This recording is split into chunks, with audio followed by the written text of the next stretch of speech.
अगर क्लास अच्छी ना लगे तो आप डिसलाइक करके चले जाना।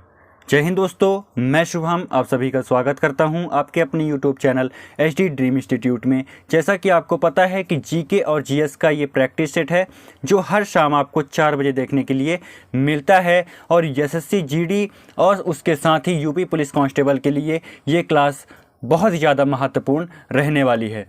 तो बिना किसी देर के चलते हैं अपने क्वेश्चंस की तरफ।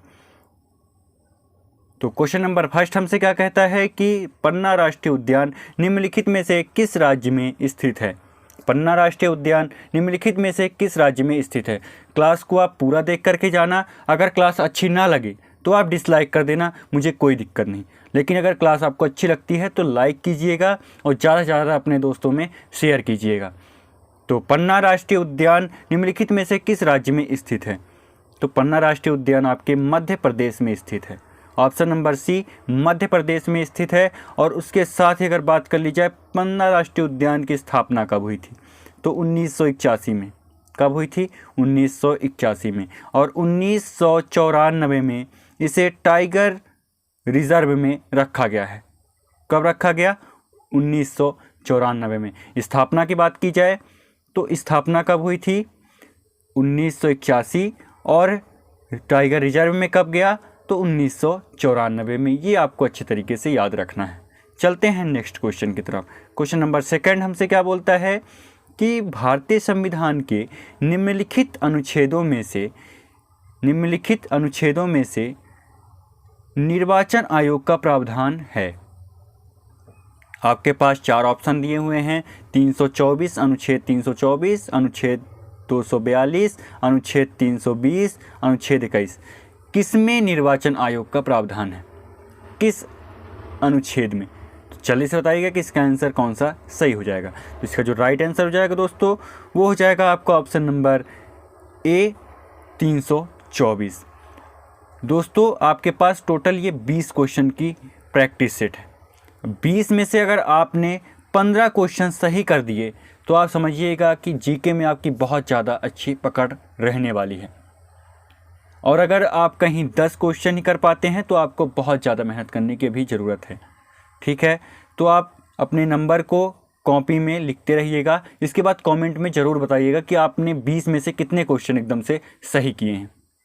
नेक्स्ट क्वेश्चन की तरफ चलते हैं। तो नेक्स्ट क्वेश्चन नंबर थर्ड हमसे क्या कहता है कि निम्नलिखित में से किसने अपने आप को खलीफा घोषित किया था।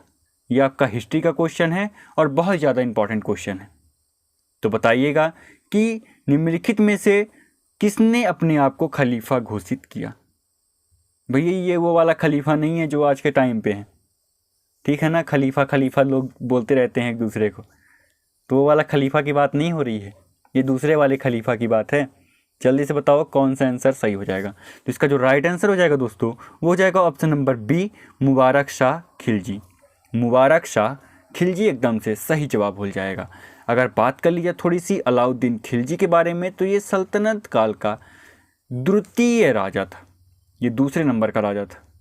और इसके अगर शासनकाल की बात कर ली जाए तो 1296 से 1316 तक। ठीक है, ये भी आपको अच्छे तरीके से याद रखना है। इसके शासनकाल की बात हो गई। चलते हैं नेक्स्ट क्वेश्चन की तरफ। नेक्स्ट क्वेश्चन नंबर फोर्थ आपसे क्या कह रहा है कि एशियाई शेर निम्नलिखित में से केवल इस वन में, की वन में नहीं होगा, यहाँ पे इस वन में होगा, इस वन में पाए जाते हैं। किस वन में पाए जाते हैं ये आपको बताना है। तो जल्दी से बता दो कि इसका आंसर कौन सा सही हो जाएगा। तो इसके जो राइट आंसर की बात की जाए तो ऑप्शन नंबर बी जिसने भी तुक्का लगाया है या सही किया है एकदम से सही जवाब हो जाएगा ऑप्शन नंबर बी। अगर बात कर ली जाए गिर वन की अगर बात कर ली जाए तो ये गुजरात में है। कहाँ है? गुजरात में। और अगर बात कर ली जाए कितने किलोमीटर में फैला हुआ है तो 1424 वर्ग किलोमीटर में ये फैला हुआ है। ये भी आपको अच्छे तरीके से याद रखना है। चलते हैं नेक्स्ट क्वेश्चन की तरफ। तो नेक्स्ट क्वेश्चन नंबर 5 हमसे क्या कहता है कि भारत की संसद खाली स्थान सदनों में विभाजित है। क्वेश्चन बहुत छोटा है बहुत ही ज़्यादा प्यारा है, लेकिन ये क्वेश्चन कभी कभी पूछ लिया जाता है, इसलिए ये क्वेश्चन लेकर के आपके लिए आया हूँ। देखते हैं इसका जवाब कौन कौन सही दे पाता है। तो अगर इसके राइट आंसर की बात कर ली जाए तो 2 सदनों में विभाजित है। कितने सदनों में विभाजित है? तो 2 सदनों में विभाजित है। चलते हैं नेक्स्ट क्वेश्चन की तरफ। तो नेक्स्ट क्वेश्चन नंबर 6 हमसे क्या कहता है कि आधुनिक आवर्त सारणी के किस समूह में पूर्ण संयुक्त कोश और रासायनिक रूप से निष्क्रिय तत्व होते हैं? जल्दी से बताइएगा किसका आंसर कौन सा सही हो जाएगा। इसके अगर राइट आंसर की बात कर ली जाए दोस्तों तो option number A 18, option number A 18 एकदम से सही जवाब हो जाएगा। ठीक है, इसके बाह्य कोश में अगर बात कर ली जाए तो 8 इलेक्ट्रॉन पाए जाते हैं। बाह्य कोश में अगर निष्क्रिय तत्वों की बात की जाए तो 8 इलेक्ट्रॉन इसमें मिलते हैं। चलते हैं नेक्स्ट क्वेश्चन की तरफ। तो नेक्स्ट क्वेश्चन नंबर 7 बहुत इंपॉर्टेंट क्वेश्चन है। भारत का सबसे बड़ा वनस्पति संग्रहालय कहाँ स्थित है? स्टैटिक जीके का ये क्वेश्चन है।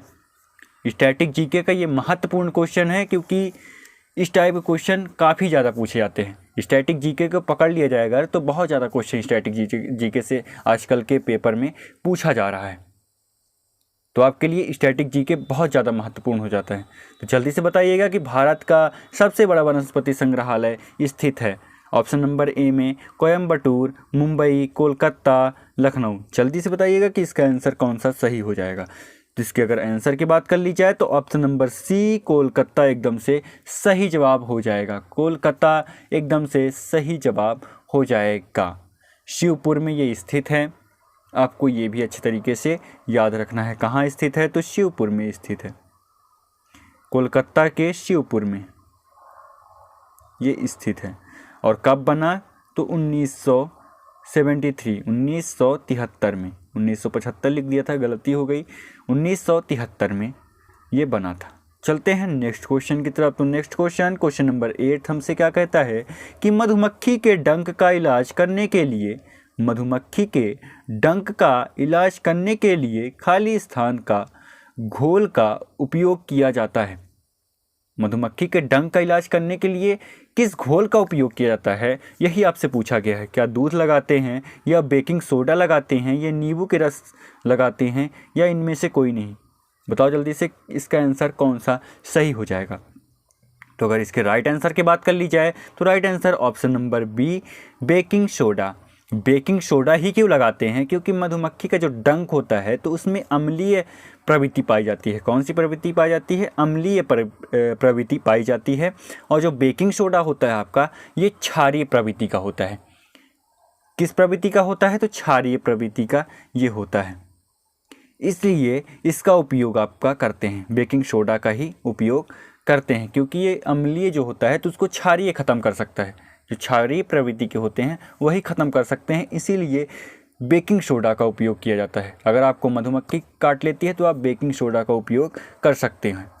चलते हैं नेक्स्ट क्वेश्चन की तरफ। तो नेक्स्ट क्वेश्चन नंबर 9 अच्छा क्वेश्चन है। श्वेत क्रांति या सफ़ेद क्रांति के निर्माता कौन है? सफ़ेद क्रांति के निर्माता कौन है? तो हरित क्रांति की सबसे पहले बात कर ली जाए तो हरित क्रांति के तो आपके एस स्वामीनाथन है। ठीक है ना, एस स्वामीनाथन ये आपके हरित क्रांति के हो गए। तो अगर राइट आंसर की बात की जाए सफ़ेद क्रांति कौन है, तो वर्गीज कुरियन। वर्गीज कुरियन एकदम से आपका सही जवाब हो जाएगा, जो आपके ऑप्शन नंबर सी में दिया हुआ है। चलते हैं नेक्स्ट क्वेश्चन की तरफ। Next question number 10। दोस्तों अगर क्लास अच्छी लगे तो लाइक कीजिएगा, और इसकी PDF आपको टेलीग्राम पे मिल जाएगी, तो टेलीग्राम से जुड़ना मत भूलिएगा। इसका लिंक हम डिस्क्रिप्शन में आपको दे देंगे टेलीग्राम का, तो वहाँ से आप जुड़ जाइएगा। ठीक है, वहीं पे आपको इसकी PDF मिल जाएगी आंसर के एकदम से साथ में। ठीक है, जल्दी से बताइएगा कि नेक्स्ट क्वेश्चन, इंसुलिन निम्नलिखित में से मनुष्य के किस अंग से निकलता है? इंसुलिन किस अंग से निकलता है, यही आपको बताना है। तो जल्दी से बताइएगा कि इसका आंसर कौन सा सही हो जाएगा। तो इसके जो राइट आंसर की बात कर ली जाए दोस्तों, वो हो जाएगा पैनक्रियाज। पैनक्रियाज एकदम से सही जवाब हो जाएगा। तो जो इंसुलिन निकलता है पैनक्रियाज से, तो ये भोजन को आसानी से पचाने में उपयोगी होता है। भोजन को क्या करता है? पचाता है। ये भी आपको अच्छे तरीके से याद रखना है। जो ये इंसुलिन निकलता है तो किस काम में आता है? इंसुलिन तो निकलता है पैनक्रियाज से, ये तो सबको पता है, ठीक है, लेकिन किस काम में आता है? तो भाई किसी काम में आएगा तभी तो इंसुलिन निकल रहा है। तो भैया ये भोजन को आसानी से पचाने के काम में आता है, ठीक है। चलते हैं नेक्स्ट क्वेश्चन की तरफ। तो क्वेश्चन नंबर 11 की अगर बात कर ली जाए तो क्वेश्चन नंबर 11 हमसे क्या कहता है कि जोगोई और चलोम खाली स्थान नृत्य की दो शैलियां हैं। जगोई और चलोम खाली स्थान नृत्य की दो शैलियां हैं। तो जल्दी से बताइएगा कि इसका आंसर कौन सा सही हो जाएगा। तो इसका जो राइट आंसर हो जाएगा दोस्तों वो हो जाएगा option number A, Manipuri. Manipuri एकदम से आपका सही जवाब हो जाएगा। अगर बात कर ली जाए कि ये आपका भरतनाट्यम कहाँ का है, तो भरतनाट्यम की अगर बात कर ली जाए तो ये तमिलनाडु का है। कहाँ का है? भरतनाट्यम की बात कर ली जाए तो ये कहाँ का रहने वाला है? तो तमिलनाडु का है।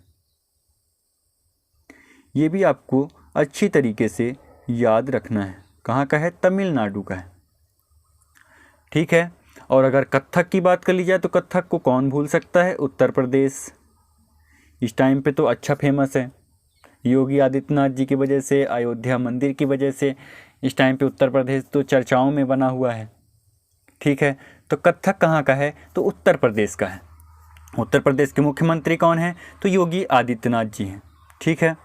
चलते हैं नेक्स्ट क्वेश्चन की तरफ। तो नेक्स्ट क्वेश्चन नंबर 12 हमसे क्या कहता है कि निम्नलिखित में से वह कौन सी नारी है जो भारत की पहली महिला राजदूत तथा संयुक्त राष्ट्र महासभा की पहली महिला अध्यक्ष बनी? बहुत अच्छा क्वेश्चन है और बहुत ज़्यादा प्यारा क्वेश्चन है। तो जल्दी से बताइएगा कि कौन सही हो जाएगा। क्या लगता है? सरोजिनी नायडू होगा या विजय लक्ष्मी पंडित? इन्हीं दोनों में से कोई है। ये दोनों तो मैं आपने से कट कर दे रहा हूँ, ये दोनों तो नहीं होगा। जल्दी से बता दो कि अब इनमें से कौन सा आंसर आपका सही हो जाएगा। इसके अगर जो राइट आंसर की बात कर ली जाए तो ऑप्शन नंबर सी, विजय लक्ष्मी पंडित एकदम से सही जवाब हो जाएगा। जिन्होंने भी विजय लक्ष्मी पंडित को आंसर दिया है तो वो एकदम से सही हो जाएगा। चलते हैं नेक्स्ट क्वेश्चन की तरफ। तो क्वेश्चन नंबर 13 हमसे क्या बोलता है कि निम्नलिखित में से कौन जैन धर्म के असली संस्थापक माने जाते हैं? जैन धर्म के संस्थापक की बात कर ली जाए तो कौन है? Rishabhanatha. Option number C, Rishabhanatha ji Jain धर्म के संस्थापक माने जाते हैं, ठीक है। ये भी आपको अच्छी तरीके से याद रखना है। चलते हैं नेक्स्ट क्वेश्चन की तरफ। तो नेक्स्ट क्वेश्चन नंबर 14 हमसे क्या कहता है कि निम्नलिखित भारतीय लेखकों में से किसने भारत के राष्ट्रवादी आंदोलन के दौरान प्रसिद्ध उपन्यास गोरा लिखा था? गोरा किसका उपन्यास है यही आपको बताना है। पूरी कहानी पहले लिख देता है, इसके बाद लास्ट में पूछता है कि गोरा किसका उपन्यास था।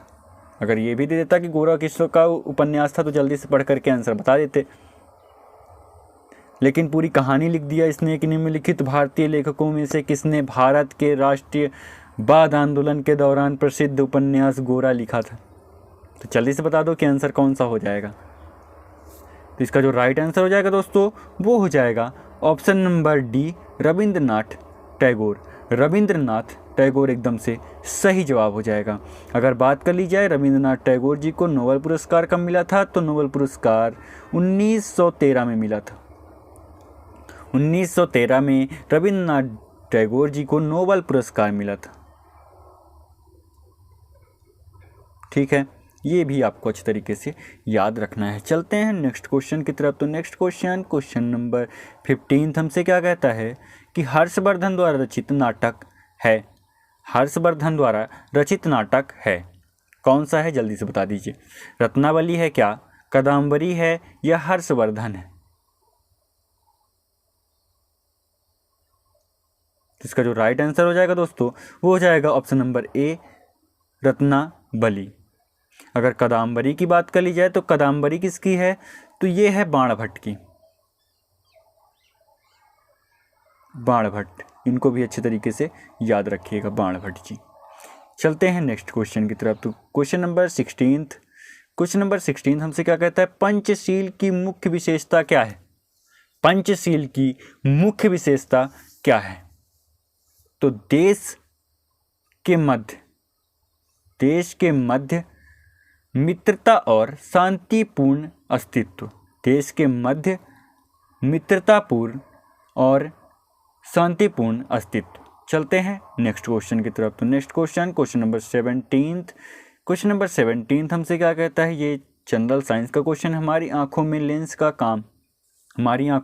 क्या काम है? बस यही आपसे पूछा गया है, तो जल्दी से बता दो कि हमारी आंखों में लेंस का क्या काम है। तो इसकी जो राइट आंसर की बात कर ली जाए दोस्तों, तो ऑप्शन नंबर बी, आंखों की फोकस दूरी को बदलना है। आंखों की फोकस दूरी को बदलना ही लेंस का काम है। चलते हैं नेक्स्ट क्वेश्चन की तरफ। तो क्वेश्चन नंबर 18 हमसे क्या कहता है, मौर्य वंश का अंतिम राजा था।